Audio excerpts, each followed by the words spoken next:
abordando el tema de manejo de la vía aérea. Ella es médico anestesióloga del Hospital Regional Virgen de Fátima, a quien le damos la cordial bienvenida. Doctora Jenny, muy buenas tardes.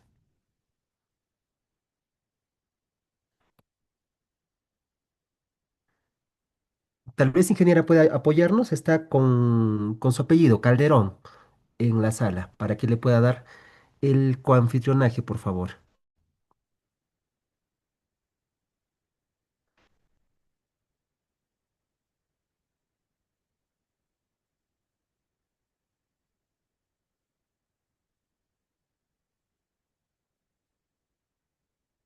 Muy bien.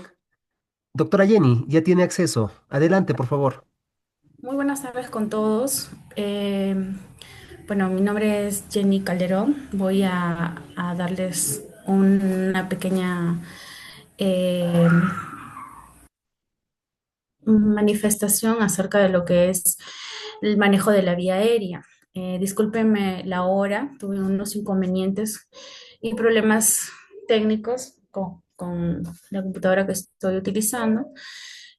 Bueno, voy a empezar por la parte de la anatomía. No sé si puedo compartir o me ayudan a compartir. Ya tiene la Eh, opción, doctora. Puede ya, compartir nomás su...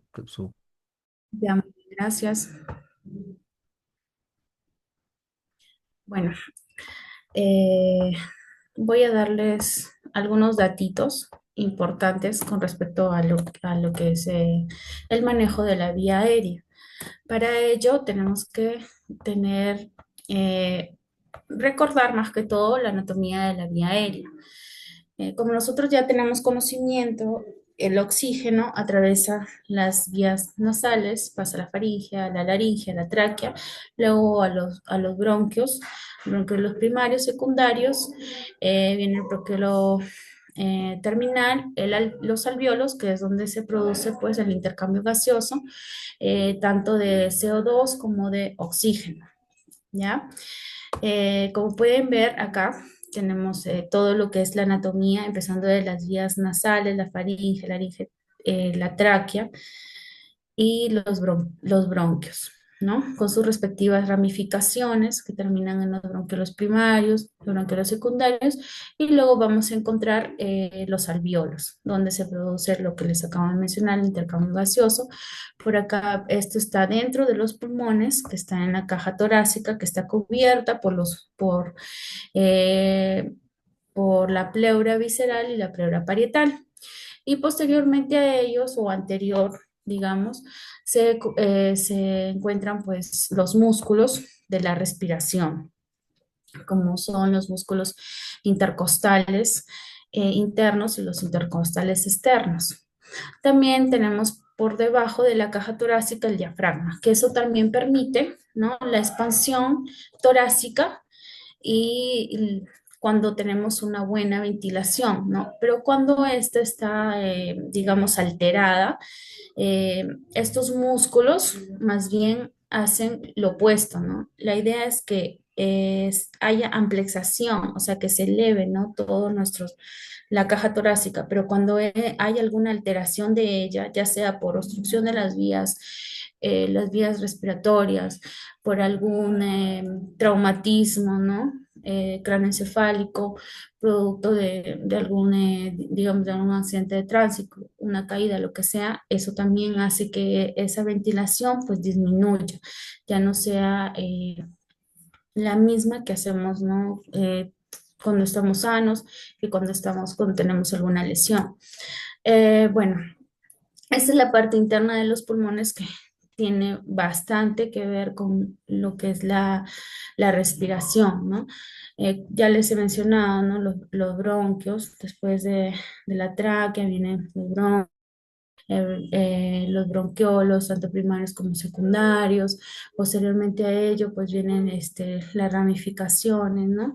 Y acá, por esta parte, se encuentran los alveolos.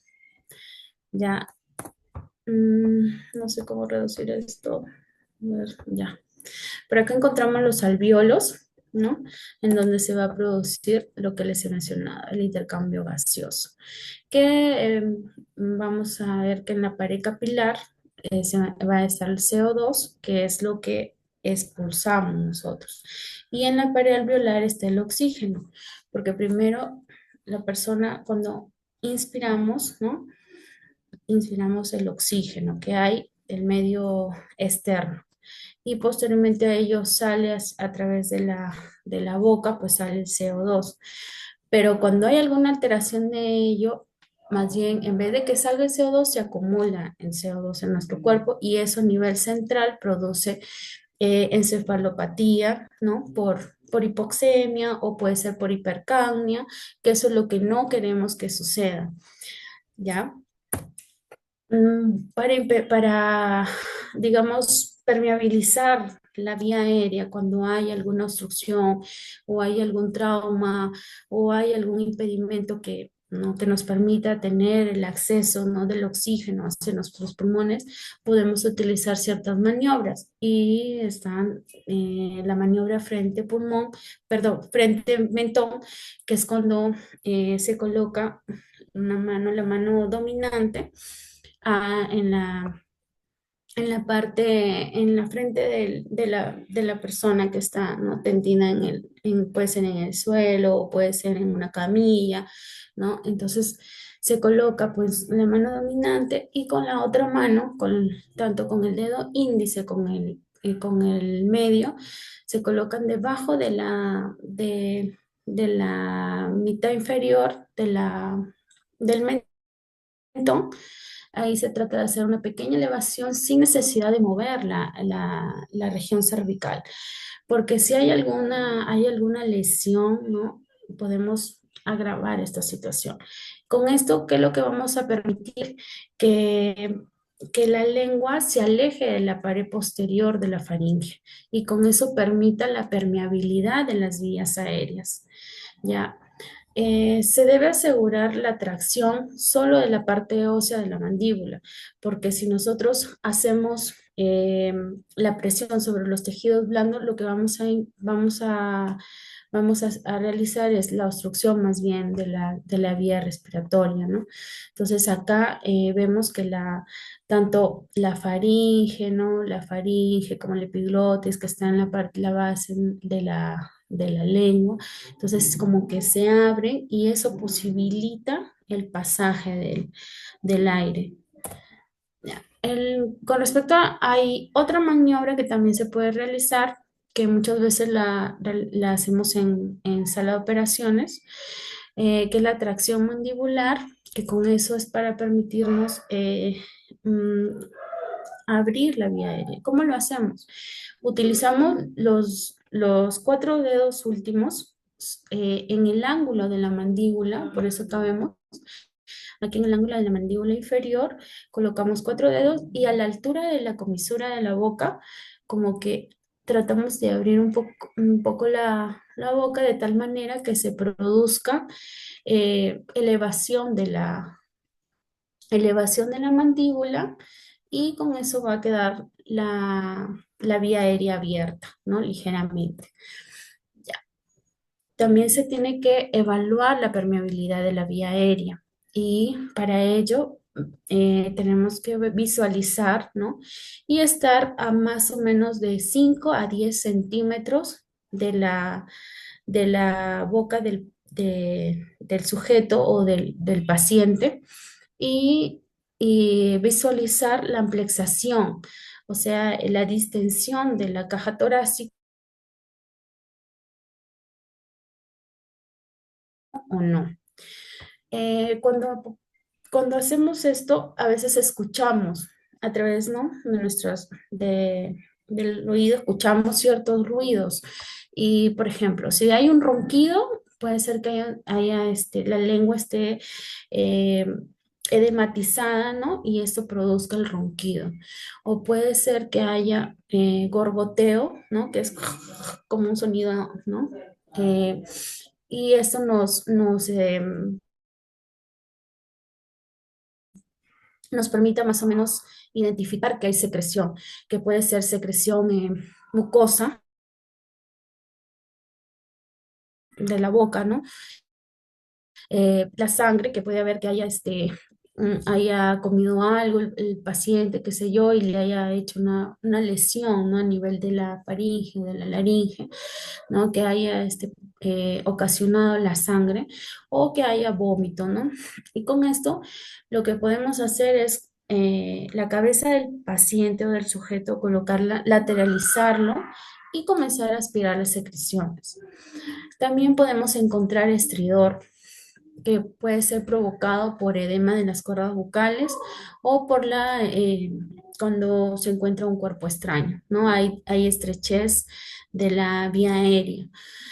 Y también respiración agónica, que es cuando ya se produce un paro respiratorio. Otra de las maniobras para permitir la permeabilidad de la vía aérea es la maniobra de Helmholtz, que consiste, bueno, que se da en pacientes que sufren, no, digamos, atragamiento o asfixia, ¿no? Por algún alimento que haya obstruido la vía aérea. Lo que podemos hacer es la maniobra de Helmholtz, que consiste en colocar las palmas de las manos a nivel del diafragma y hacer una pequeña elevación, ¿no? Hacia arriba del paciente, hacia arriba, ¿no? Al paciente, y con eso vamos a producir que el paciente arroje lo que tiene obstruido en la vía aérea. Y cabemos, ¿no? Las dos palmas sobre el diafragma del paciente, y acá ya cuando ya se da la elevación del diafragma hacia arriba, y con eso se espera pues arrojar el cuerpo extraño. Ya, en la aspiración de secreciones, lo que les mencionaba, podemos lateralizar la cabeza, aspiramos con un aspirador portátil, ¿no? Y con eso vamos también a facilitar el pasaje de la vía aérea. Ya, también hay ciertos dispositivos que sirven para permeabilizar la vía aérea. Uno de ellos es el tubo orofaringeo o el tubo de Mayo. Y el tamaño depende, ¿no? De qué tipo de paciente nos estemos tratando de ayudar o de estabilizar, ¿no? Cuando son lactantes son mucho más pequeños, cuando son recién nacidos son mucho más pequeños, a medida que no digamos, el ser humano va, va evolucionando, ¿no? Con respecto a la edad, también la vía aérea es muy diferente a cuando eres un bebé a cuando eres un adulto. Y sobre todo cuando eres hombre. Por lo general, cuando es un recién nacido, pues, o pacientes pediátricos, por así decirlo, que tengan menos de un año, se utiliza el tubo número uno. Si tienen 3, 4 años, ya vamos utilizando el 2. Hasta los 5 años se puede utilizar el 2. De ahí más adelante, pues no, dependiendo de la vía aérea del paciente, vamos utilizando los tubos de Mayo o el tubo orofaringeo. Cuando ya es un adulto, pues se puede utilizar el número 4. Y por lo general, cuando son adultos, varones, y son robustos, son altos, pues se puede utilizar el número 5, que viene a ser este tubo de color rojo, ¿no? Lo que se espera de- del tubo de Mayo es separar, ¿no? La lengua para que no caiga y no obstruya la vía aérea. ¿Ya? Y el tamaño depende también del tamaño de la mandíbula del paciente, ¿no? Que va a tener que llegar hasta el ángulo de la mandíbula. No tiene que pasar estas estructuras, porque si no, lo que vamos a hacer es que se introduzca más bien hacia la parte digestiva y no hacia la vía aérea. Con respecto hay otros dispositivos como son las máscaras laringeas, que consisten está compuesto por un tubo de extensión en el extremo distal. Acá hay una mascarita este es insuflable, es de material insuflable, y que depende del tipo de paciente en el cual nos encontremos, ¿no? Que haya número 1, 1.5, 2, 3 y así sucesivamente, dependiendo. Cuando son adultos con obesidad mórbida o mayor de 100 kilos, se puede utilizar el número 6. Esto lo que facilita es que no haya reflujo gastroesofágico, es decir, que no se produzca un vómito, ¿no? Y lo podemos introducir, ¿no? Como tipo lapicero, se introduce hacia la parte de la faringe, ¿no? Hasta la laringe, ¿no? Un límite de eso, pero sin necesidad de obstrucción. Y con eso ya tapamos, digamos, mm, el conducto digestivo para que no se produzca la regurgitación. También tenemos otro dispositivo que es el tubo laringio. Ya, está compuesto por varias, digamos, divisiones, ¿no? Están las marcas interdentarias, que es hasta dónde va a llegar el tubo, hasta dónde puede ser introducido. El balón piloto único, está el tubo de drenaje, el balón faríngeo y el balón esofágico. Y acá hay unos orificios de ventilación, ¿no? Que ya estos se van a insuflar cuando ya está, pues, ¿no? Cuando ya haya pasado, digamos, las marcas, se insufla por el baloncito y digamos, el límite ya va a impedir que salga y se obstruya. Y ya podemos conectarlo hacia otro dispositivo y facilitar, digamos, podemos colocar un bambú, podemos colocarlo a ventilador mecánico, dependiendo de la situación del paciente que necesite. Ya. Bueno, para la colocación del tubo laringio se tiene que preoxigenar, tiene que haber un adecuado anestésico, la cabeza debe estar en hiperextensión. eh, Se tiene que vaciar al inicio pues los lobitos que hemos visto, se puede utilizar lidocaína en gel para lubricar y no lacerar la faringe ni la laringe. Lo que les comentaba, ¿no? Que se tiene que tomar semejante un lápiz con los dos dedos, ¿no? Tanto como el índice como el pulgar, se puede ir introduciendo hasta que ya lleguemos al límite de las las líneas dentarias que hemos visto. Ya. Otro dispositivo es el tubo endotraqueal, que es lo que más utilizamos en sala de operaciones. Se indica cuando hay un paciente con paro cardiorrespiratorio, necesidad de aislamiento de la protección de la vía aérea, cuando hay un TEC o traumatismo cráneoencefálico con grado menor a 8, cuando hay insuficiencia respiratoria, ¿no? Que se puede producir también intoxicaciones, sobredosis a opiáceos o incluso en hipoglucemia. El tamaño depende tanto de la edad como del sexo. En los adultos, por lo general, utilizamos en la mujer de 7 a 7,5 y en el varón de 8 a 8,5. Eso es relativo. Podemos también utilizar en el varón a partir de 7,5 hacia adelante, dependiendo tanto del tamaño del paciente, ¿no? Si es un paciente que es pequeño, se puede utilizar 7,5, pero si es un paciente robusto, grande, ya tenemos que ver si utilizamos 8 o 8,5, ¿no? Y en los niños depende de la edad y se divide la edad sobre 4 más 4 menos 0,5. Y con eso ya vamos a tener qué tubo vamos a ingresar hacia la vía aérea del paciente, ¿no? Aquí vemos el tubo, la máscara laringea, los tubos de Mayo, están los tubos endotraqueales y de acá vamos a hablar pues del laringoscopio. Estas son máscaras que también se conectan hacia el ambú, que eso también permite la ventilación. Ya. El laringoscopio depende también del tamaño del paciente y del tamaño del paciente, porque si es un paciente pediátrico, tenemos que utilizar laringoscopio, ¿no? Con las hojas que tienen que ser pequeñas, ¿no? De acuerdo a la edad del paciente y al tamaño. Si es el paciente pediátrico, son las más pequeñitas, ¿no? Si es un paciente adulto, depende. Depende si tiene una vía aérea de fácil acceso y de difícil acceso. Porque si vemos a un paciente, sea hombre o mujer, que es gordito, ¿no? Obeso, ¿no? Es más dificultoso la laringoscopía y se utilizan un poco más grandes.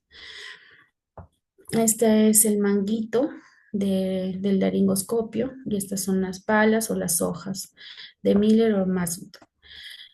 Mm, y hay un foco que se nos permite a la hora de ingresar hacia la vía aérea, ¿no? Ver la glotis y las cuerdas bucales para poder introducir el tubo y poderlo conectar a la máquina, o bien podemos conectarlo al ambú o a lo que tengamos en ese momento. Se tiene que evaluar, ¿no? Antes de la laringoscopía, de la intubación endotraqueal, se tiene que evaluar la vía aérea. ¿Y cómo la evaluamos? A través de la medición de las distancias del hueso yoides hacia la parte inferior, la mitad inferior del mentón. Y también, ¿no? Que va a ser mayor a 6 centímetros, mayor o igual a 6 centímetros. Y también hay otra forma que es midiendo el cartílago tiroides perdón, con la mitad inferior del mentón, y va a ser mayor o igual a 7. También se puede utilizar la clasificación de Malampati, que valora las estructuras faringeas, ¿no? Para ver cómo está la vía aérea. Cuando tenemos de tipo 1, vemos prácticamente toda la vía aérea, ¿no? El paladar blando, las fauces, la úvula y los pilares. Pero cuando estamos en el 2 ya se va dificultando, ya no vemos pilares, solamente vemos el paladar blando, las fauces y la úvula, ¿ya? Cuando es 3 se ve el paladar blando y la base de la úvula. Y cuando es 4 es cuando ya solamente se ve el paladar duro. Esto, el 4 entre el 3 y el 4 es, la intubación es una intubación difícil, de difícil acceso. Mayormente tenemos que ubicar o posicionar bien al paciente para poder encontrar la vía aérea, digamos, la glotis, y ver las cuerdas vocales. Si no, no se puede ver y no se puede colocar el tubo hacia la vía aérea. También cuando ya hacemos la laringoscopía, a través del laringoscopio que hemos visto hace un momento, vamos a visualizar la clasificación de Coleman-Lehan, que consiste pues en diferentes grados, al igual que el Malampati, pero ahí visualizamos si hay visualización completa de la glotis cuando es grado 1, grado 2 cuando solamente se visualiza la base de la glotis, grado 3 cuando es visualización del epiglotis, grado 4 solo se ve el paladar blando. Para confirmar que se ha hecho una intubación endotraqueal, podemos utilizar la capnografía, que es, bueno, eso ya se encuentra en el ventilador mecánico, que se puede colocar en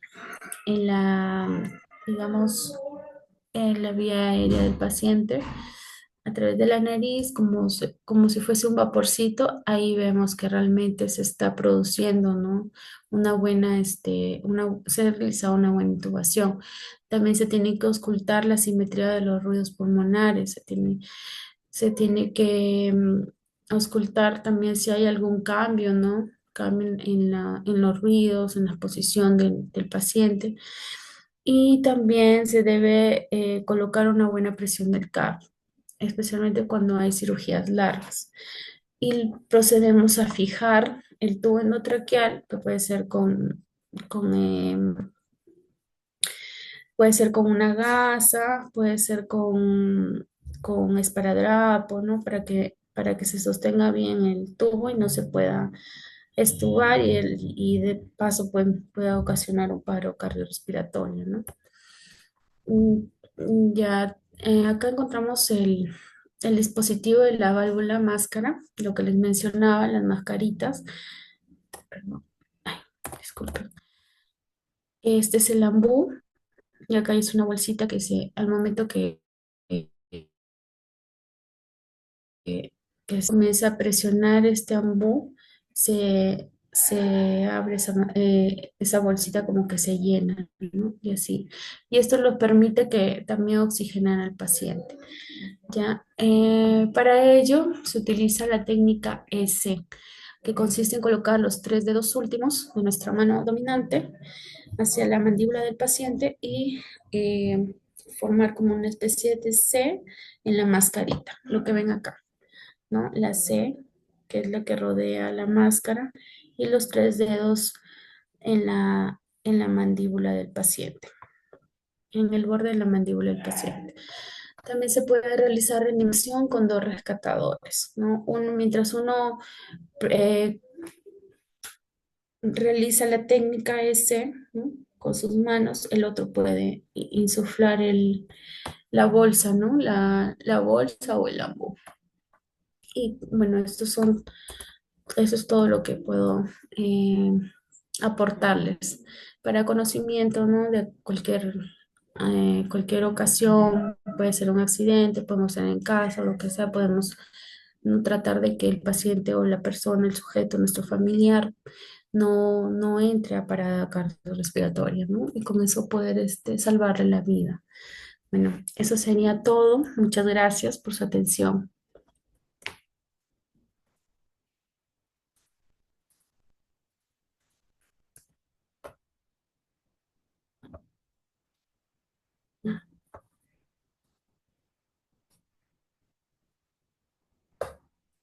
Vamos a invitar al público, tal vez tenga alguna interrogante o alguna pregunta, para que pueda escribirlo a través del chat correspondiente, de tal manera que la doctora Jenny Calderón pueda absolver a las interrogantes. Después de esta ponencia estaremos abordando el tema de politraumatizado con la magíster María Elena Prado Medina.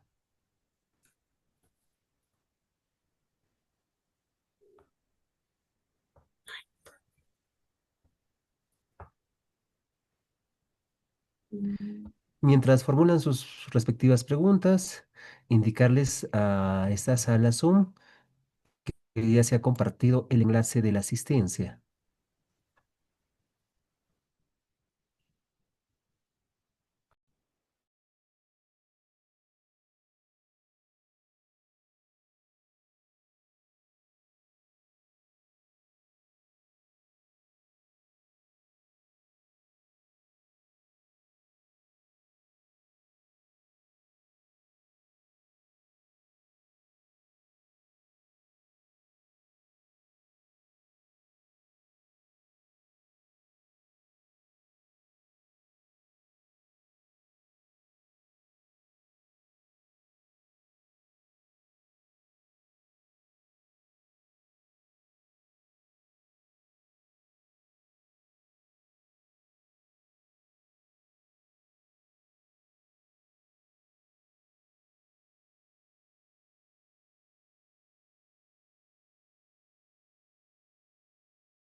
Doctora, tenemos dos preguntas en el chat de la reunión. Adelante, por favor.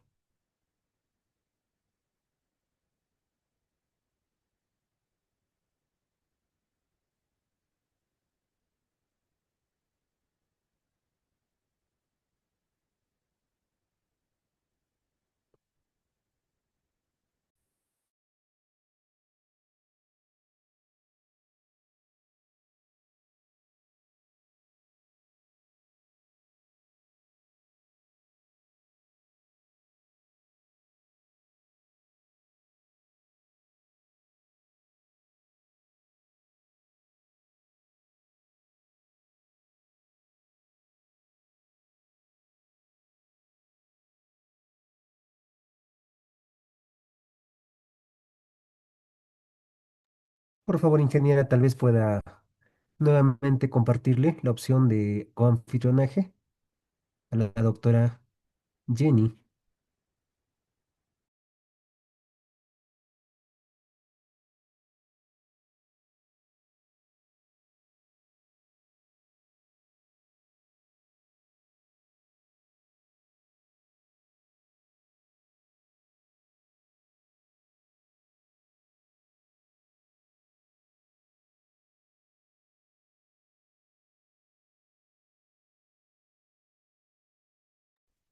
Bueno, estaba hablando. Bueno, en niño de 2 años, con respecto al atragantamiento, en el primer nivel de tensión, lo que podemos hacer es colocar al infante con sobre la palma de una mano y con la mano dominante, ¿no? Boca abajo y con la mano dominante hacia la parte posterior o al tórax posterior, hacer unos pequeños golpes, ¿no? Con con la mano dominante, con la base de la mano dominante hacia la parte posterior y de tal manera hacer unos pequeños golpes hacia el infante y con eso podemos, ¿no? Podemos hacer que bote el cuerpo extraño. También se podría hacer una ligera maniobra de Heimlich, ¿no? Pero teniendo bastante cuidado en romper, ¿no? Las costillas o el diafragma, eso sí. Por eso se recomienda la otra postura, ¿no? De colocar al paciente de boca abajo. Con respecto a la consulta de niños menores de 5 años, se realiza la misma técnica de la intubación en adultos. La diferencia es el tubo endotraqueal y depende del peso. Si pesa, bueno, si pesa, digamos, unos 15, 18 kilos, se divide entre 4 más 4 menos 0,5 y ese es el número de tubo que se va a utilizar. Y con respecto a la pseudoanalgesia, se puede utilizar pues el paracetamol endovenoso de acuerdo a las dosis de acuerdo al peso, ¿no? Que puede ser de 10 a 15 miligramos por kilo por dosis, ¿no? Le podemos aplicar durante la anestesia o también, ¿no? Posterior a a la cirugía también se le puede realizar. Así es. ¿Alguna otra pregunta?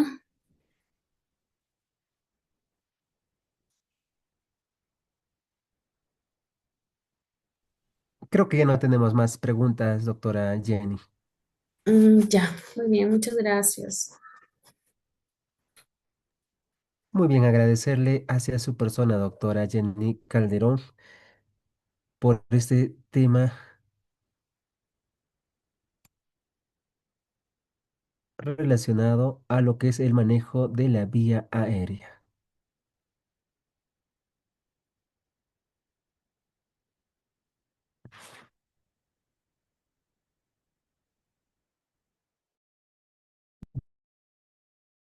Doctora, más respondió. Ya. Bueno, en sí se puede utilizar la maniobra de Higgins a niños mayores de 1 año, pero teniendo cuidado, ¿no? O sea, no hacer digamos, una fuerte maniobra, no utilizar mucha fuerza porque podemos más bien ocasionarle ruptura de de las costillas, ¿no? Ujú. Por eso se recomienda mayor de 1 año en adelante. Así es.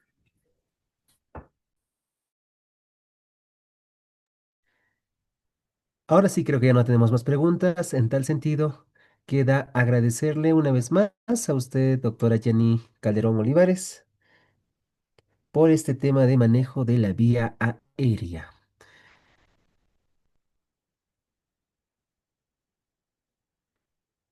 A continuación, voy a invitar para que pueda seguir prosiguiendo con la siguiente ponencia con el tema politraumatado, la cual será expuesta por la magíster María Elena Prado Medina, a quien una vez más le damos la cordial bienvenida.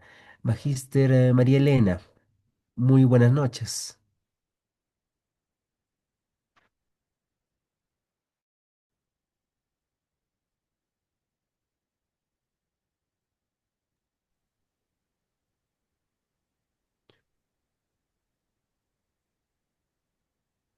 ¿Me escuchan? Buenas noches.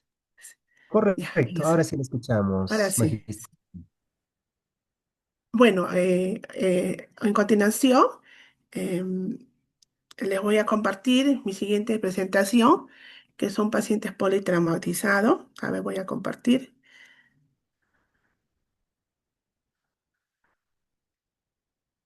¿Se observa? Correcto, magíster. Adelante, por favor.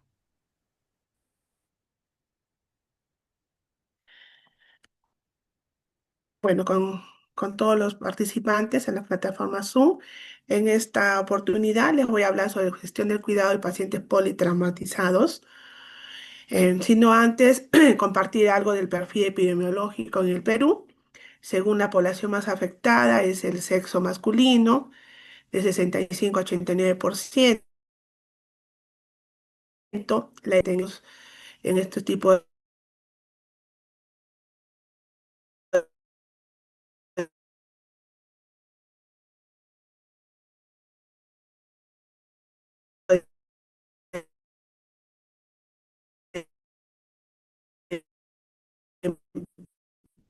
pacientes politraumatizados.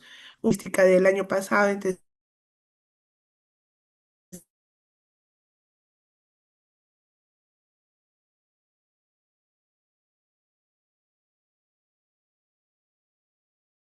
50 y 60%.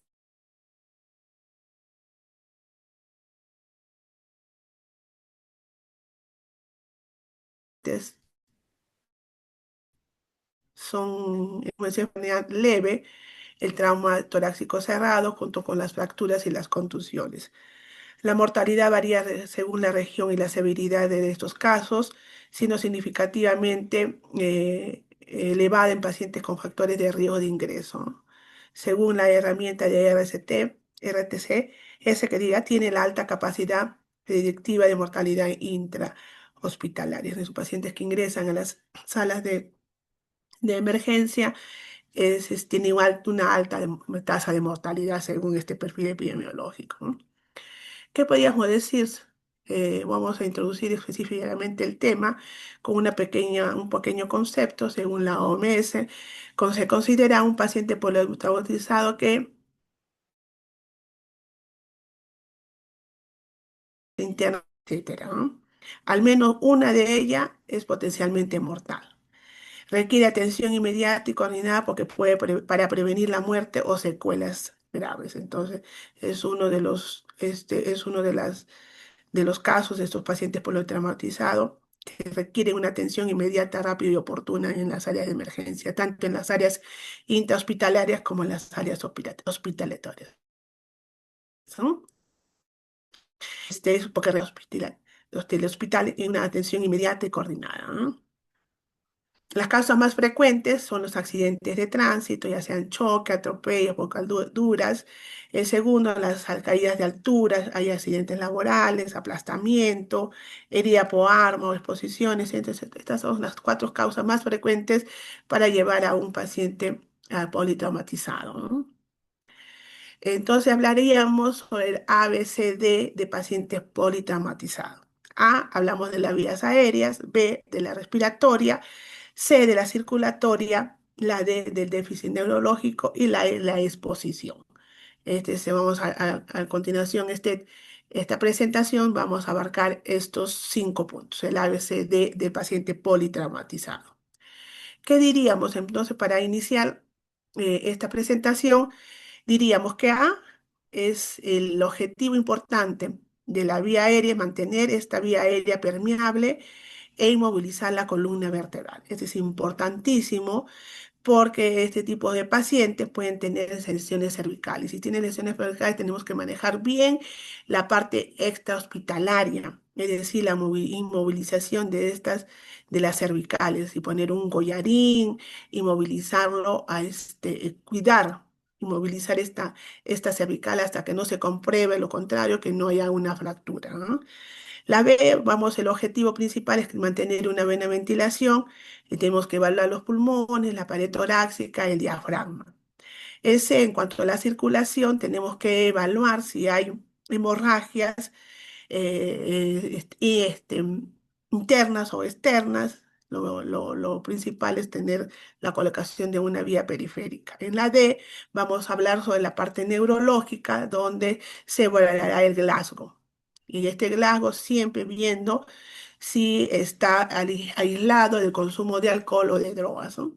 Y la E, sobre exposición, es la revisión completa, evitar la hipotermia. Ese es el objetivo principal de este ABCD del paciente politraumatizado, ¿no? Haríamos una pequeña introducción, una evaluación inicial. Esta evaluación inicial vamos a tomar si estas lesiones que presenta un paciente politraumatizado compromete su vida o puede originar secuelas invalidantes. Es decir, que si uno no, tenemos dos caminos, ¿no?, a seguir en estos pacientes politraumatizados. Se nos puede ir o también es muy importante la atención intrahospitalaria porque depende de esa atención si vamos a dejar secuelas o no de de este tipo de pacientes. En la parte prehospitalario vamos a ver el escenario, donde generalmente pues bueno, son pacientes que son traídos por los bomberos, los policías, por el SAMU ahora que están, ¿no?, para ver que el traslado de ese paciente. Es muy importante estas primeras horas de este traslado del paciente donde nosotros vamos a ver cómo está comprometida la vida y si va a tener un y buen manejo es evitar que tenga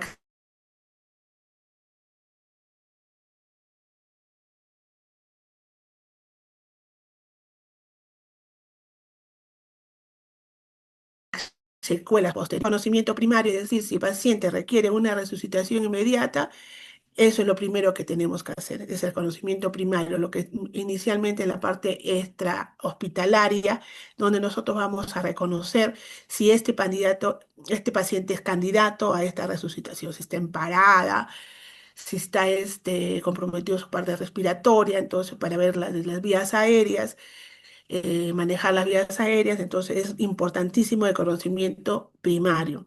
Ahí vamos a reevaluar, tomar un tratamiento definitivo y el reconocimiento secundario. Esos son los tipos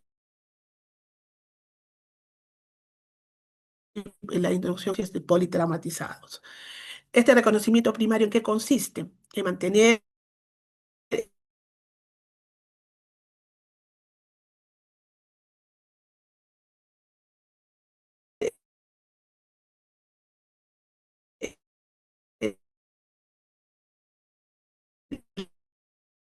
el mantenimiento de la vía aérea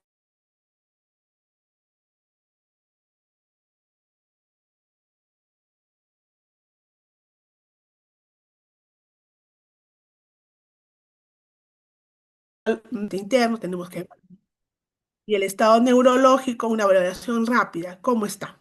¿Cómo está ese pacientito? Está evaluación, hacerla rápidamente la evaluación del Glasgow o ver si habla, no habla, se comunica, está orientado, no está orientado, ¿no? Y el último, el reconocimiento primario es la exposición y la protección térmica. Es importantísimo este reconocimiento para que nosotros podamos atender a nuestro paciente de forma oportuna y rápida, ¿no? En cuanto al el otro reconocimiento secundario, a qué se va a dirigir? A evaluar el balance global de la existencia de aparatos o otros apartados de acuerdo a la evaluación que tengamos, ¿no?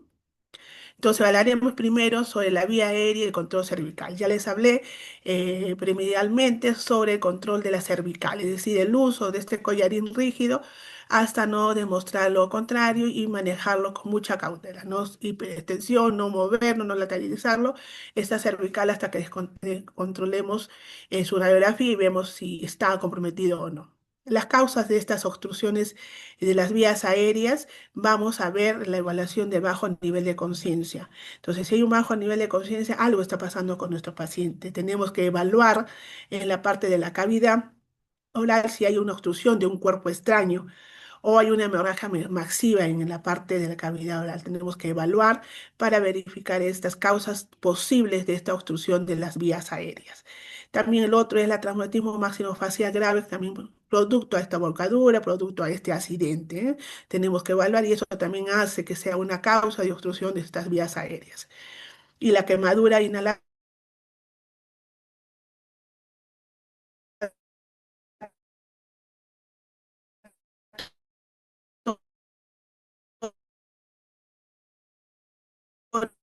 también, no sé, entonces tenemos que evaluar estos cuatro puntos, posibles causas de una obstrucción de las vías aéreas. Los signos de una obstrucción de las vías aéreas, que va a haber un bajo nivel de conciencia,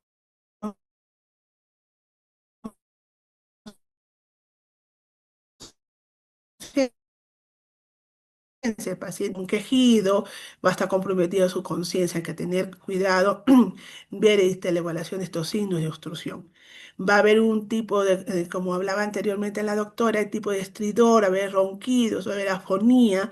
Esto significa, estos signos nos va a decir que algo está pasando en las vías aéreas, ¿no?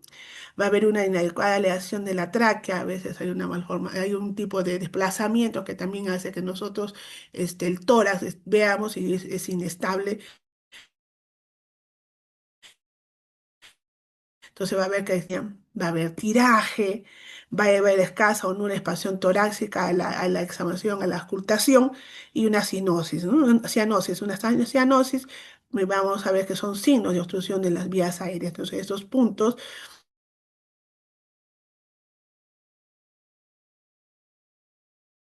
vías aéreas de estos pacientes politraumatizados, ¿no?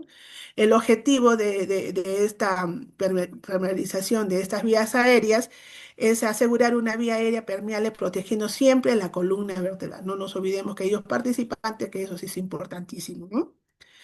¿Qué acciones de enfermedad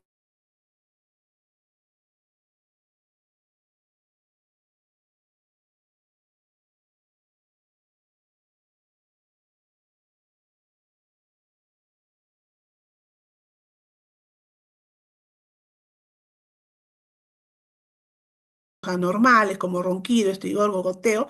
Significa que estamos con una obstrucción de las vías aéreas. Hay que aspirar las secreciones con técnica estéril, hay que aperturar las vías aéreas de maniobra de tracción, evitando siempre hiperextender el cuello, ¿no? Estas son las acciones que tenemos que tener para poder permeabilizar estas vías aéreas. Preparar y ver si ya está el agua está bajando, está comprometido la parte ventilatoria. Hay que prepararnos siempre para una ventilación, para una intubación, ¿no? Como en mi anterior exposición ya les hablé que tenemos que estar siempre preparados, ¿no? Tener nuestros equipos a la mano, que esté funcionando nuestro laringo, que esté funcionando nuestro ambú, que hay buena fuente de oxígeno, que nuestro equipo de aspiración esté operativo, que funcione, que tengamos las ondas adecuadas y todos los materiales adjuntos para poder ir a una intubación exitosa, ¿no?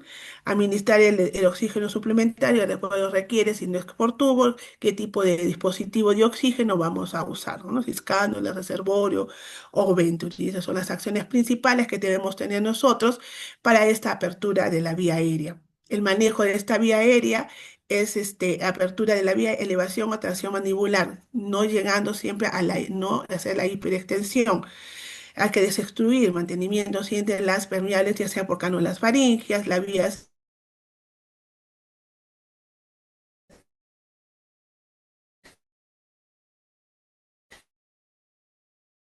aéreas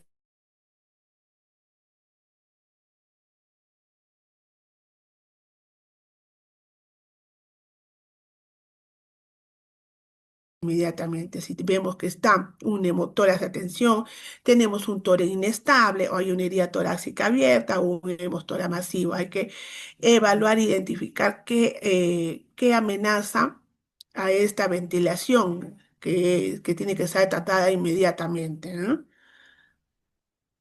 Signos de inestabilidad respiratoria. Yo veo que hay un signo, ¿qué pasa? ¿Cómo voy a reconocer estos signos de inestabilidad respiratoria? Voy a tener una frecuencia menos de 35, hay movimientos torácicos asimétricos, a la simple auscultación y observación vamos a ver que estos movimientos no están asimétricos, hay trabajo respiratorio muy excesivo, es un tiraje, hay mal manejo de los músculos respiratorios, entonces ya vemos que este está significando una inestabilidad respiratoria. Hay una respiradora paradójica, hay heridas penetrantes, hay enfisema subcutáneo. Yo al ocultar veo los enfisemas, entonces significa que hay algo comprometido en la parte respiratoria. La saturación menos de 90, según la posimetría, y de una cianosis, ¿no? Y la cianosis distal, una cianosis en la mucosa, vemos que no hay buen patrón respiratorio y son signos de inestabilidad. Entonces nosotros tenemos que intervenir inmediatamente, ¿eh? El objetivo que es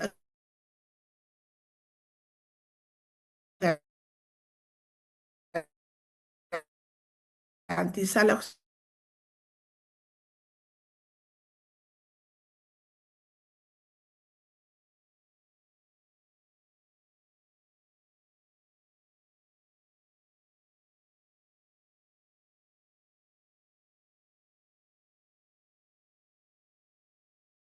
qué tipo de ruidos está te presentando nuestro paciente. Observar, bueno, todas estas acciones que estamos tomando es la parte ya que se está manejando el paciente politraumatizada entre el hospital intrahospitalario. Ya lo hemos trasladado, hemos cumplido el traslado del paciente, tomando en cuenta la inmovilización de la cervical y ver los patrones respiratorios y si aún si el paciente le requiere y hay compromiso, si se ha hecho la reanimación, si se ha tomado un tubo, se ha puesto, se ha entubado en la parte extrahospitalaria. Eso depende de la evaluación, pero las acciones que estamos tomando ahorita y les estoy explicando es durante ya llegado a las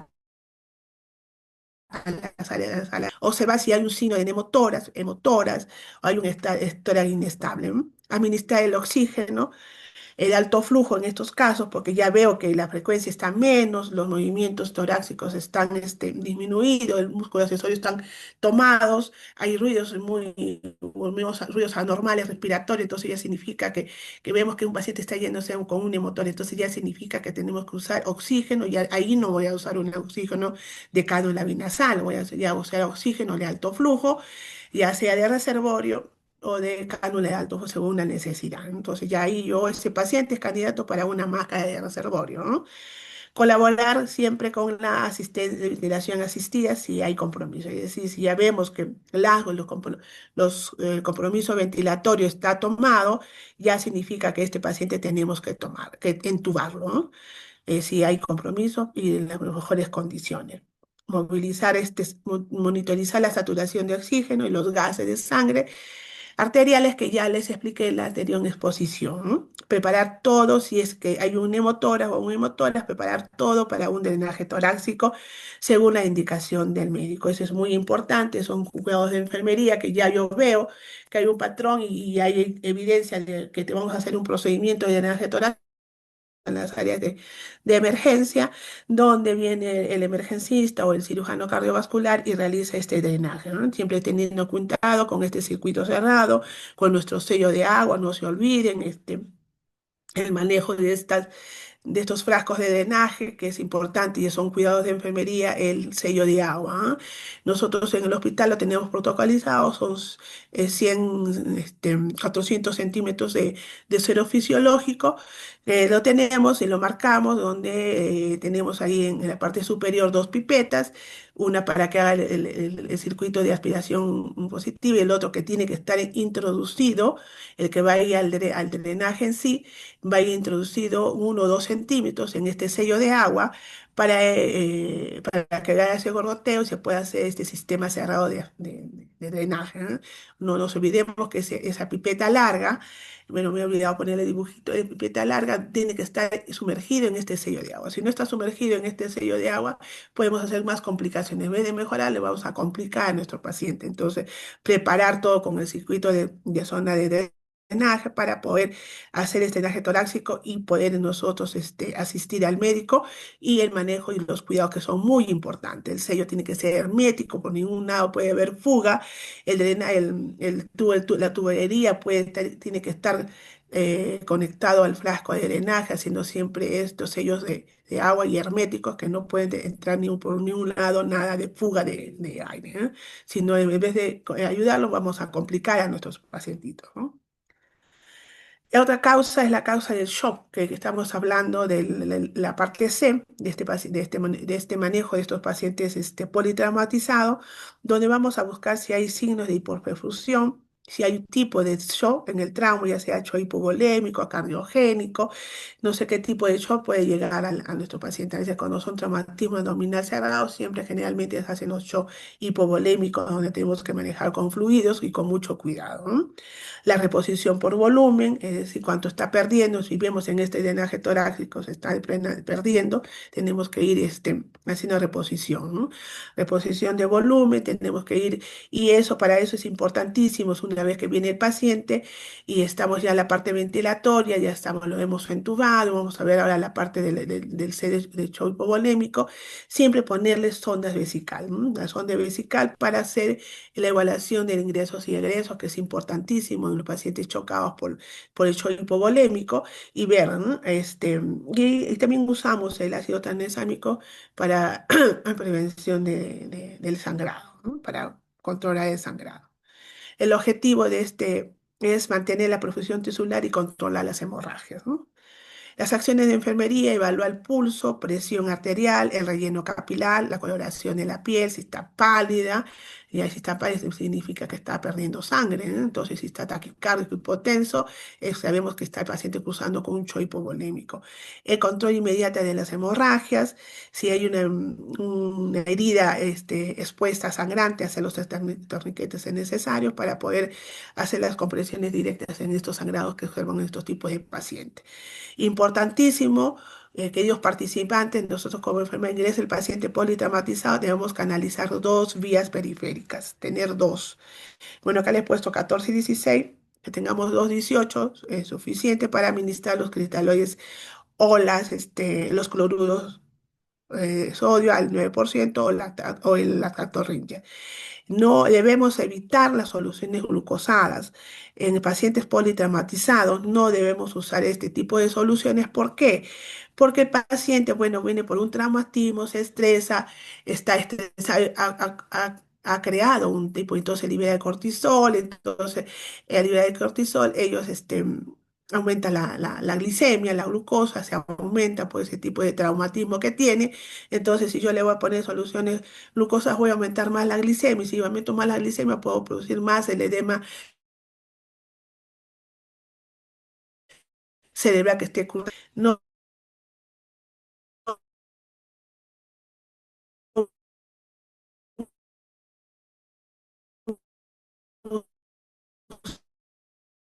usar esta solución.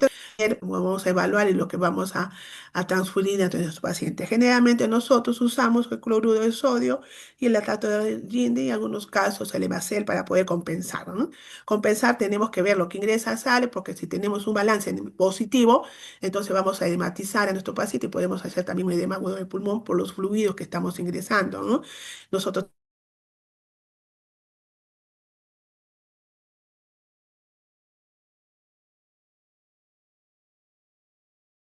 soluciones de inotrópicos.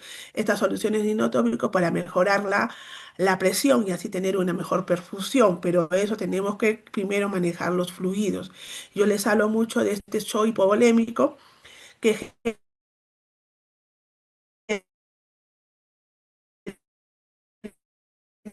más frecuente en la presión, cómo está, ¿no? El hemograma también, si es que necesita, la transfusión de paquetes globulares, si es que el hemograma está bajando, de acuerdo si tenemos un traumatismo abdominal, si va a entrar a sala o no va a entrar a sala. Entonces, la primera selección, como le digo, es las dos vías periféricas y manejar los fluidos. Estos fluidos son importantes. La primera elección es el cloruro, el lactato y el macel. No usar soluciones glucosadas por el factor que les he dicho, por esa descompensación que tiene el paciente, porque ha venido por un estrés, ha liberado, está inestable, entonces libera y aumenta la glicemia, ¿no? Extraer muestras de laboratorio, es decir, pues, importantísimo los gases, importantísimo el hemograma para ver la hemoglobina y monitoreo de la hemoglobina. Y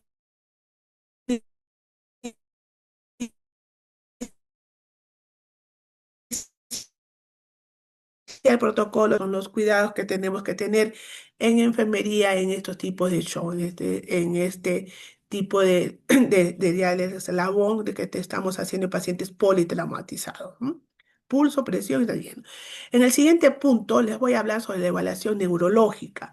Esta evaluación neurológica es una exploración neurológica inicial. Es muy importante ver para ver cómo está comprometido neurológicamente nuestro paciente politraumatizado, ¿no? El nivel de conciencia, lógicamente, hay que ver una evaluación final. ¿Habla, no habla? ¿Está orientado, no está orientado? Eso es lo principal que debemos hacer. Pero aparte, tenemos que hacer la escala de Glasgow, esta escala de Glasgow para ver el nivel de conciencia, que es una escala que casi todos los conocemos, que tiene una puntuación del 1 a 6, donde hay una respuesta motora, una respuesta verbal y una respuesta ocular. Estas tres respuestas tienen un valor de puntaje de acuerdo a la valoración que tenemos en este cuadro. Si no hay una respuesta motora nula y no hay verbal, no obedece, nula y ocular, no, es cero. Si para la segunda puntuación, el 2 anormal, si hay sonidos incomprensibles, hay una respuesta a dolor, una respuesta ocular al dolor también entonces una valoración de 2, ¿no? Y así sucesivamente como vemos en el cuadro, en la 4 una respuesta motora, retira el dolor, respuesta verbal, estadio desorientado o en un portal ocular, pero esta apertura ocular son por segundo, ¿no? Apertura y después.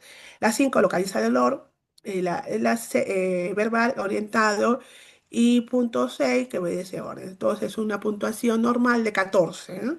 Entonces, si tienes esta puntuación de 14, estamos en un lago normal. Pero si vemos que en estos pacientes están bajando menos de 8 en la evaluación de lago, entonces ya estamos diciendo que hay un compromiso neurológico.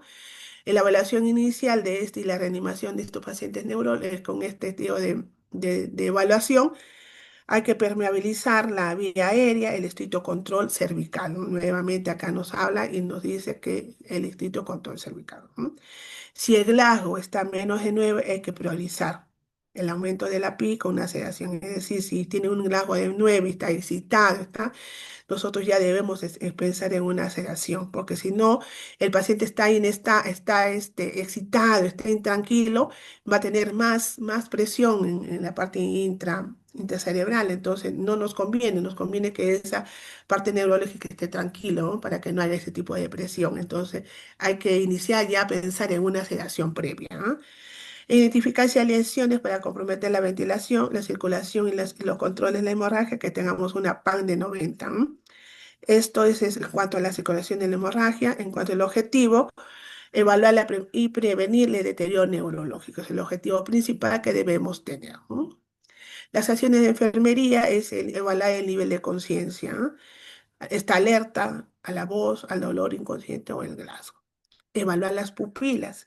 Las pupilas también es importante en esta evaluación neurológica, ver el tamaño, si están simétricas, si están reactivas o no reactivas, y ver el tamaño, ¿no? Es importantísimo también. Como les decía, el control de la glucosa capilar también es importante en esta evaluación neurológica. Y elevar la cabeza de 30 grados si no hay contraindicaciones. Si hay contraindicaciones, mantenerlo, ¿no?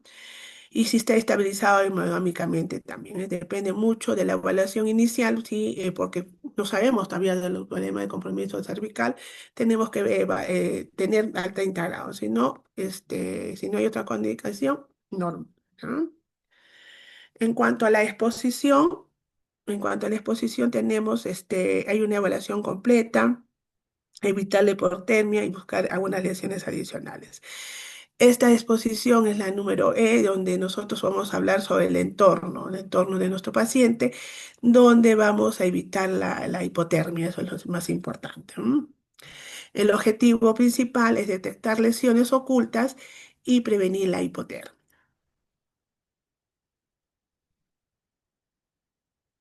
Las acciones de enfermería es retirar la ropa, cortando para no movilizar innecesariamente al paciente. Es decir, el paciente ingresa y lo primero es cortar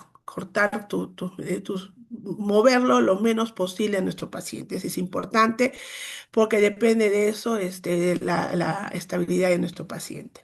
Examinar todo el cuerpo, la anterior y posterior, buscando algunas heridas, algunas deformaciones, algunas quemaduras.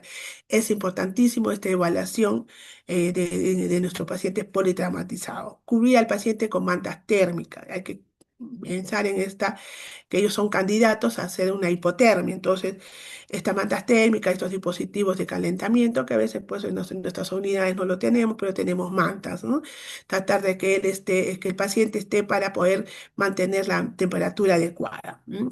Mantener el ambiente cálido para prevenir la hipotermia y empeorar la coagulación pulmonar, ¿no? Entonces, esas acciones son muy importantes en estos tipos de pacientes para poder actuar inmediatamente, ¿no? Bueno, llegaremos a una conclusión donde concluimos que el enfoque del ABCD permite priorizar intervenciones que salvan vida, abordando primero la vía aérea, la respiración y la circulación, asegurando así una atención sistemática y reduciendo el riesgo de omitir problemas críticos. Esta es una de las conclusiones importantísimas que tenemos que tener en cuenta en un paciente politraumatizado. vía aérea, sino primero ver vías aéreas. Si no hay obstrucciones, si no hay sangrados, si hay algún cuerpo extraño, ver y verificar siempre cuidando que la parte cervical no haga la hiperextensión y tener cuidado en la parte cervical con un uso del collarín. Segundo, ver el tipo de respiración, cómo está, si es asimétrica, cómo está su frecuencia respiratoria, cómo está su gasometría, cómo está la saturación para poder elegir qué tipo de abordaje de oxigenación vamos a tomar, ¿no? Recuerden que este tipo de paciente no se inicia con una cánula venasal, vamos a iniciar con una máscara de reservorio porque necesitamos ya un patrón de una oxigenación de alto flujo, ¿no? Entonces, como recuerdan en la exposición anterior hemos hablado que alto flujo, bueno, nos da lo que es el sistema Venturi o también el reservorio, en este caso ese es el reservorio, ¿no?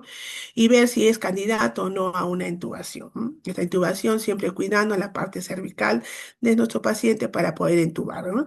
Y hemos hablado de estas características, estos tubos endotraqueales que depende de si es hombre o mujer y usarlo, ¿no?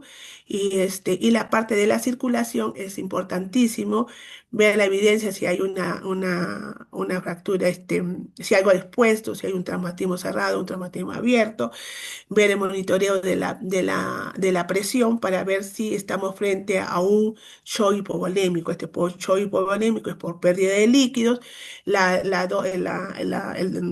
El medicamento a usar inmediatamente es el cloruro de sodio o el lactato de Ringer o el Hemacel, ¿no? De acuerdo a la evaluación del médico. Y nosotros, no nos olviden, queridos colegas, inmediatamente un paciente politraumatizado, ya permeabilizamos la vía aérea, es decir, ya lo entubamos, por decir.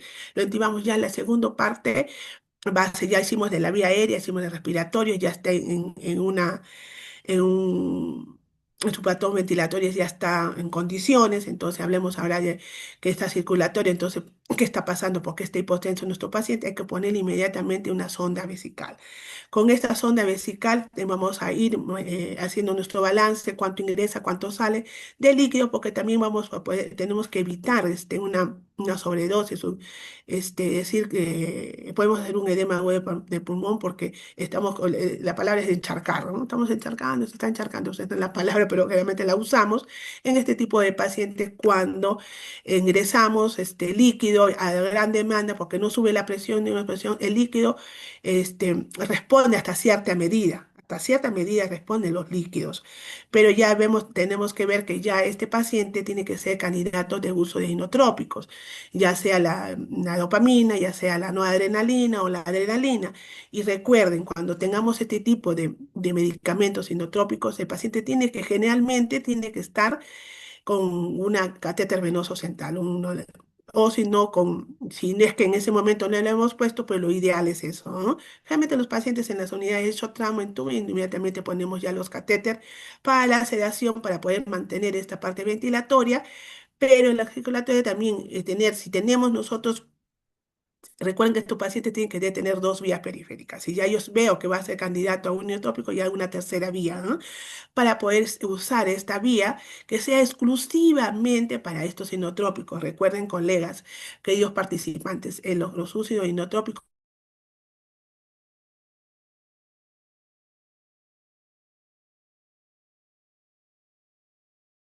¿ah? Que estamos usando ahora, y la dopamina ya se ha ido dejando, se usaba antes, se ha ido ya dejando un poco atrás, y estos medicamentos se usan y se diluyen solo con destroza, solo con destroza. En este caso, solamente la destroza que vamos a usar son para estos sinotrópicos. Recuerden que en estos tipos de pacientes hay que evitar la solución de las soluciones glucosadas por el problema del edema cerebral. Entonces, recuerden, en los cuidados de enfermería, en estas soluciones inotrópicas, es exclusivo para esa vía, es solamente para ellos. Salvo que se pueden mezclar, no sé, se me ocurre, la nueva adrenalina con la adrenalina, podemos juntarla, sí la podemos juntar.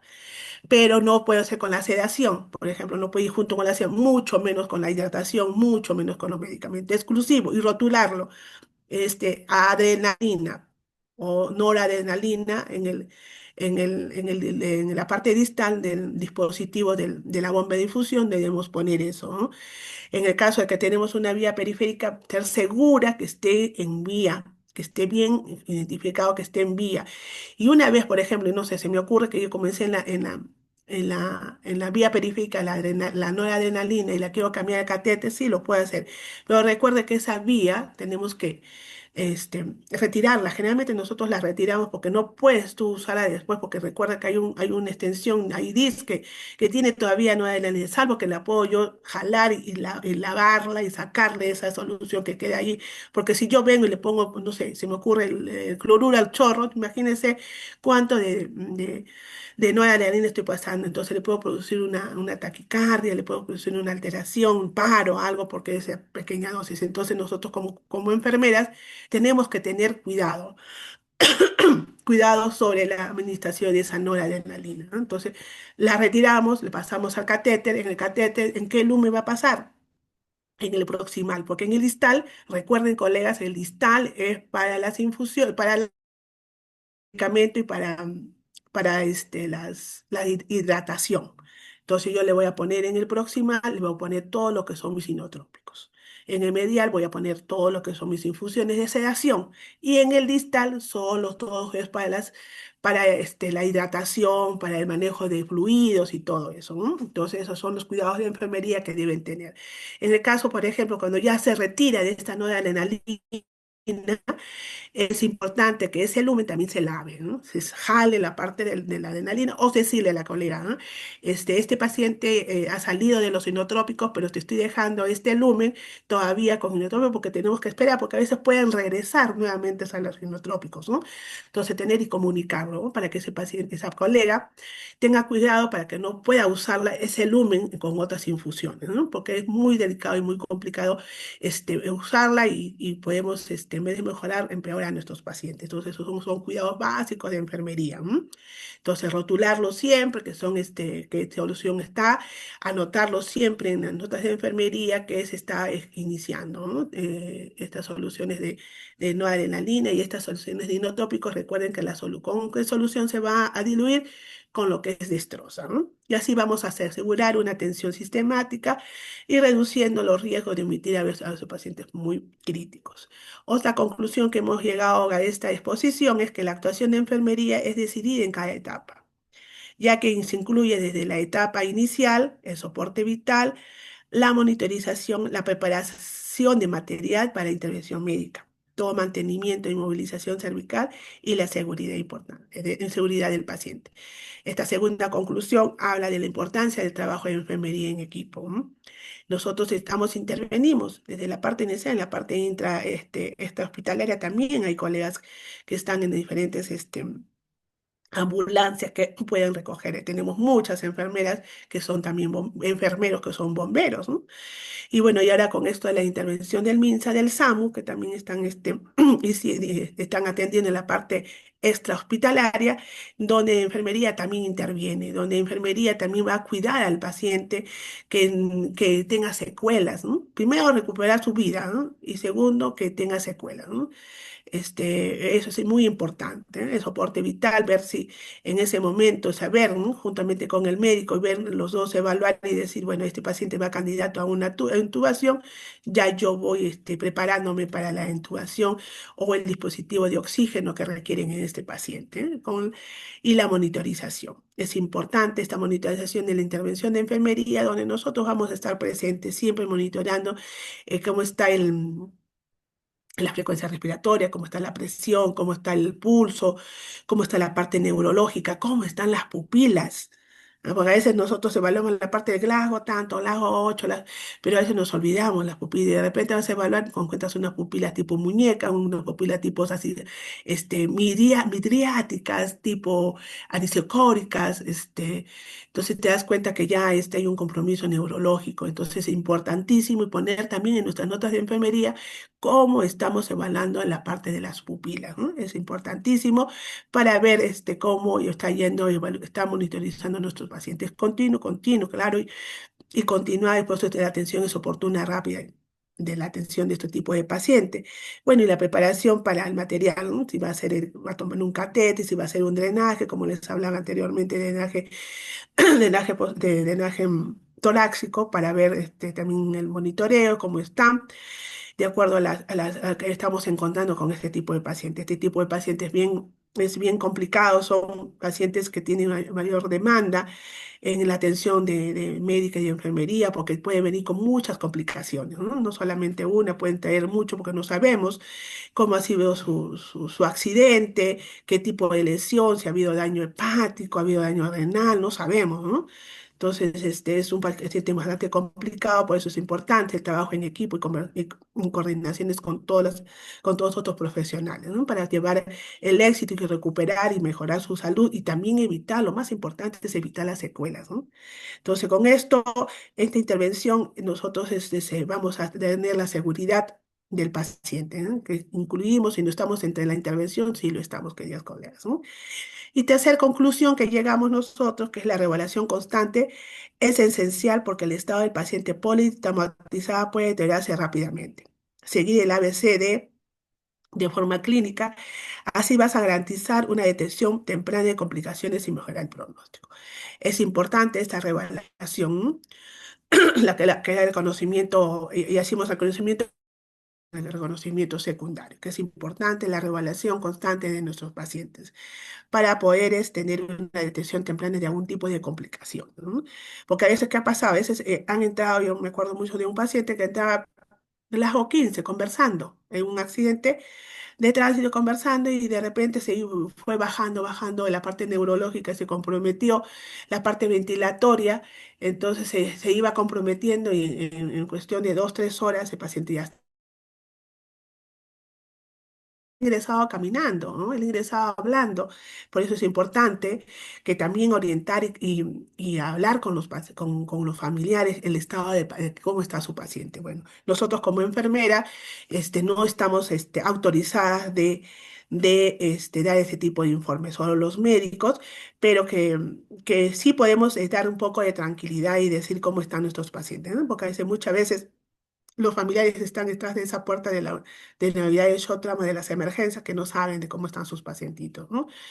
Y a veces salimos y ¿cómo está mi paciente? No sé, el médico lo va a indicar, ¿no? Tampoco no es una respuesta adecuada, queridos participantes. Nosotros pongamos en la parte humana de estos familiares que están ahí atrás de la unidad, de estos chamas que no saben cómo están sus pacientitos, ponerse un ratito y decir, todo está bien, se está haciendo todo lo posible, y ya el médico saldrá para darle su informe de acuerdo a los resultados que le estamos haciendo los análisis correspondientes, ¿no? Y darles un poquito de tranquilidad, ¿no? Porque también recuerden que nosotros, claro, atendemos a nuestro paciente, estamos enfocados en nuestro paciente, pero no a la parte humana. No dejemos de lado esos familiares que están que no saben nada de su paciente, que están confundidos, afligidos, primero que se han enterado de este accidente de su paciente y de repente está en una unidad de shock trauma, entonces explicarle, ¿no? Explicarle cuál es la severidad y eso lo hace pues el médico, ¿no? Nosotros podemos informar algo, pero no con cuanto a su diagnóstico ni con su pronóstico.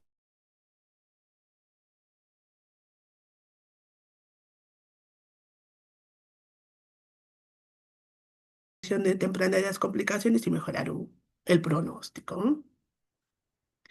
Bueno, me quedaré con con esta reflexión que la urgencia, cada segundo que cuenta, en nuestro mando está transformando el caos en vida, ¿no? Esta pequeña frasecita, a veces nosotros como enfermeras emergencistas manejamos tenemos mucho estrés, ¿no?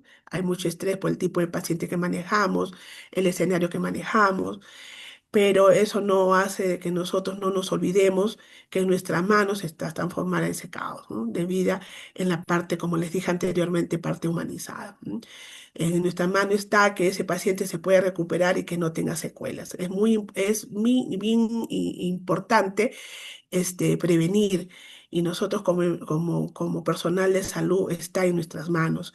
En nuestra mano está garantizar que a ese paciente demos a su familia con las menos secuelas posibles, ¿no? Entonces, un paciente politraumatizado es un paciente, como se dice, muy inestable, un paciente que no sabemos lo que ha pasado, ¿no? Durante su accidente y viene y tenemos que tener todas las posibilidades que puede tener, hay que pensarlo, ¿no? Hay que pensarlo y actuar oportunamente y rápidamente, ¿no? Siempre trabajo coordinado, sin llevarnos al estrés y todo, ¿no? Eso hay que manejarlo, ¿no? Como manejarlo con una inteligencia emocional, manejarlo cada uno, ¿no? Como yo les hablaba, hace poco me preguntaban, ¿y cómo tú manejas tu estrés? ¿No? Y yo les decía, por ejemplo, a mí me gusta mucho ver televisión, ¿no? Y yo me gusta ver novelas y eso a mí me relaja, por ejemplo, ¿no? Dirá, "Ah, la señora", a mí, por ejemplo, me relaja ver novelas, ver esas historias de amor, ¿no? A otra colega me le gusta ir al gimnasio, a mi otra colega le gusta tejer, a la otra colega le gusta pintar, a otra colega le gusta bailar. Entonces, hay formas de estrategia como nosotros como enfermeras emergencistas tenemos que manejarlo. Porque el nivel de estrés que uno tiene con este tipo de paciente y el mismo entorno, a veces, si no tienes un buen manejo, vas a caer pues mal, ¿no? Entonces, es importante ver siempre las estrategias. Cada una nos conocemos lo que nos gusta, ¿no? Nos gusta, una estar en su casa, uno viajar, ¿no?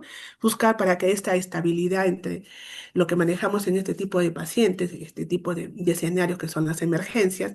Entonces, el perfil del enfermero emergencista es hay que tenerlo bien, bien claro, ¿no? Bien claro porque tienes que estar tú con tus cinco sentidos, ¿no? A veces dice, pero uno tiene que ir al hospital y dejar los problemas de la casa en la puerta del hospital, ¿no? A veces es difícil, ¿no? A veces es muy difícil, pero no es imposible que ellos participantes. Entonces, tú tienes que buscar tu estrategia, cómo manejar esta inteligencia emocional para poder manejar tu estrés, ¿no? Bueno, con eso quiero concluir mi intervención en en este temita sobre los pacientes politraumatizados. No sé si tendrán alguna pregunta.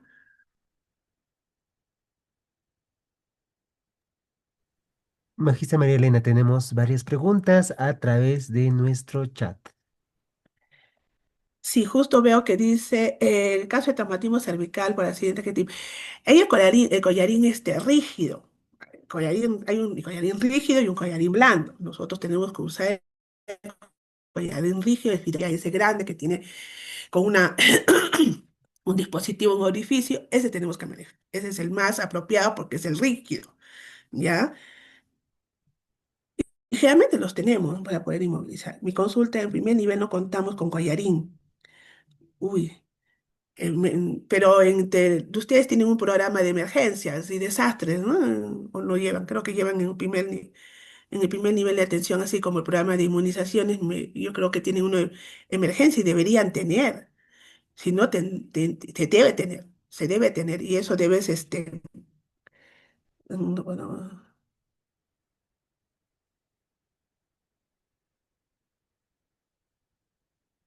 solamente qué forma lo puedes inmovilizar, tenías que buscar estrategias en tu entorno que puedes usar, ¿no? Si tienes algún dispositivo, una madera, algo que tú puedas inmovilizar el cuello, ¿no? Algunas veces han venido de provincia a mi hospital que han creado con gasas y apósitos un collarín algo rígido, pero ha podido cumplir en algo la función, ¿no? Entonces, bastantes creativas las colegas se pusieron, pero bien alto, ¿no? Todos iban con ese collarín porque no lo tenían, ¿no? Pero generalmente las ambulancias tienen su collarín entre los programas de emergencias y desastres, debe tener en su equipo el collarín y en las ambulancias de traslado igual. Igual, entre el equipo hay una norma, inclusive las cosas que deben tener cada ambulancia, de acuerdo el tipo de ambulancia que hay. Y todos tienen collarines. Si no, hay que gestionarlo, Sau. Hay que gestionarlo. Creo que ya no. ¿Alguna pregunta?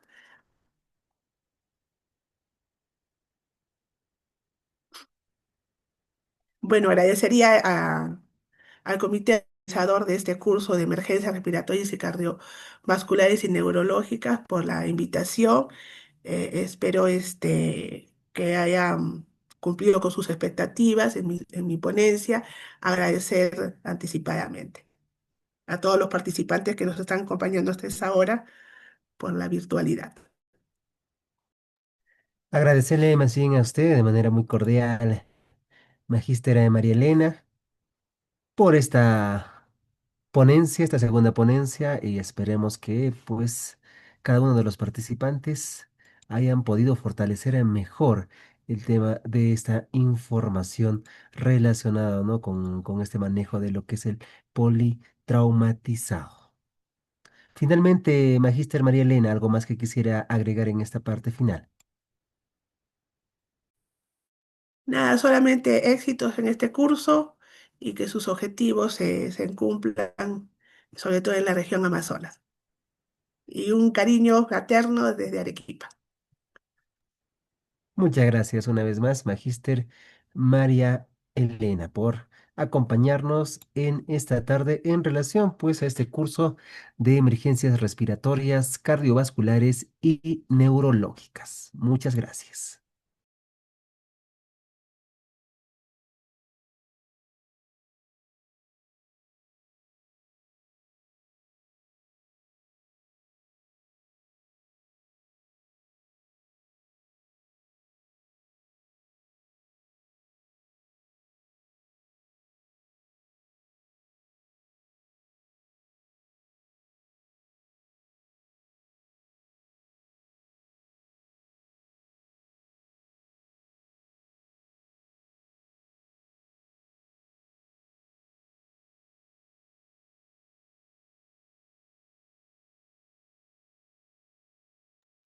Me indican que la última ponencia del doctor Julio César Bautista va a ser reprogramado para el día de mañana.